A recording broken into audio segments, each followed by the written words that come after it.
ஒரு சில உண்மைகளை வெளியிட நான் கடமைப்பட்டிருக்கின்றேன். சேரன்மாதேவி சட்டமன்ற உறுப்பினராகவும் ராஜ்யசபா பிரபுக்களின் சபையில் என்னை அமர வைத்ததற்காக நான் நன்றி கடன் செலுத்த இங்கே நான் பேசவிருக்கின்றேன்.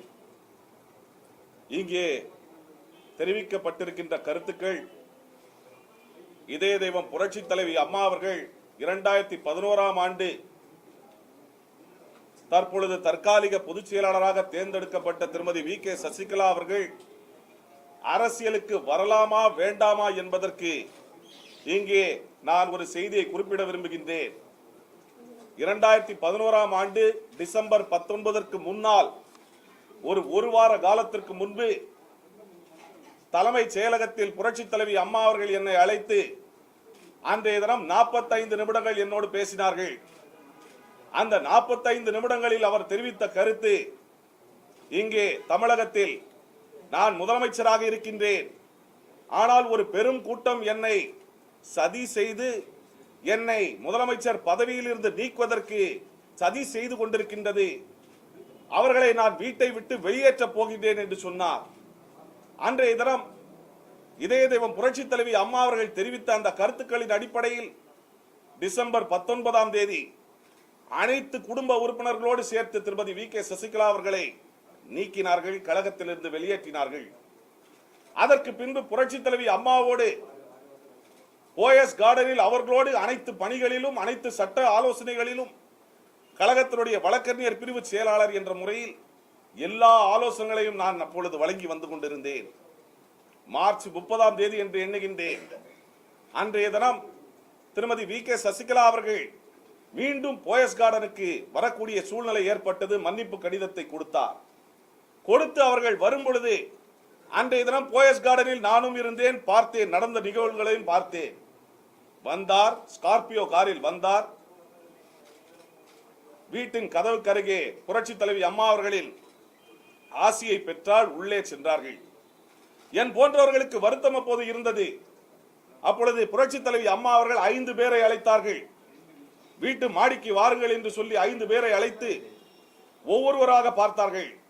அதில் 5வது ஆளாக என்னை அழைத்து, நீங்கள் வருத்தப்படாதீர்கள், என்றைக்கும் அவர்களை அரசியலில் நான் ஈடுபடுத்த மாட்டேன், எனக்கு நான் முதலமைச்சராக ஆகுவதற்கு பெங்களூரில் இருந்து சதி செய்து அவர்கள் அனைவரும் சேர்ந்து என்னை முதலமைச்சர் பதவியிலிருந்து நீக்கிவிட்டு தாங்கள் முதலமைச்சராக வர வேண்டும் என்று சதி செய்தார்களே, அதை நான் மறக்கவில்லை.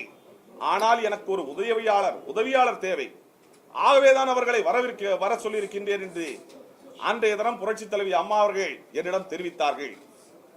அதற்கு பின்பு ஒரு முறை துக்ளக் பத்திரிகையாளர் மறைந்த பெரியவர் திரு சோ அவர்களோடு நானும் அவரும் ஜெயா டிவியினுடைய இயக்குநர்களாக இருந்தபோது அழைத்து சொன்னார்கள், எனக்கு பயமாக இருக்கின்றது, இந்த கும்பல் என்னை பாய்சன் வைத்து கொண்டு விடுமோ என்ற பயம் இருக்கின்றது என்று சொன்னார்கள்.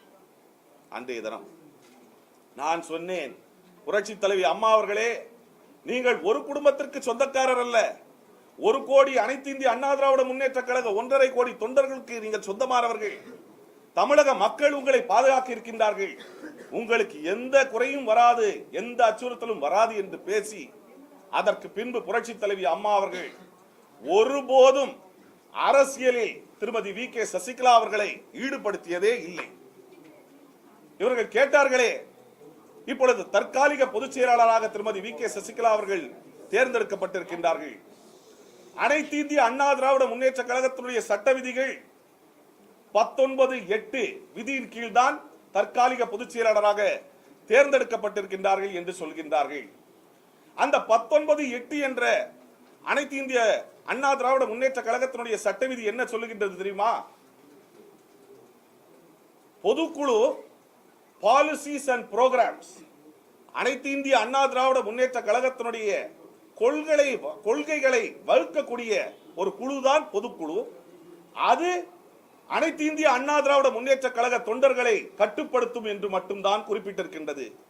ஆனால் அந்த சட்டத்தை பயன்படுத்தி பொதுக்குழுவால் 2500 பேரால் இன்று அனைத்து இந்திய அண்ணா திராவிட முன்னேற்ற கழகத்தினுடைய பொதுச் செயலாளராக தேர்ந்தெடுக்கப்பட்டிருக்கின்றார்கள் என்று தெரிவிக்கப்பட்டுள்ளது. அது மட்டுமல்ல, சட்ட விதி 20(2) என்ற ஒரு விதி இருக்கின்றது.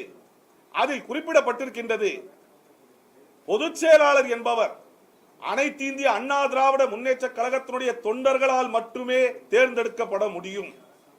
அனைத்து இந்திய அண்ணா திராவிட முன்னேற்ற கழக சட்ட விதிகளில் தற்காலிக பொதுச் செயலாளரை நிர்ணயிக்கக்கூடிய, அவர்களை தேர்ந்தெடுக்கக்கூடிய, நியமிக்கக்கூடிய எந்த அதிகாரமும் இதுவரை வழங்கப்படவில்லை என்பதை நான் தெரிவிக்க கடமைப்பட்டிருக்கின்றேன்.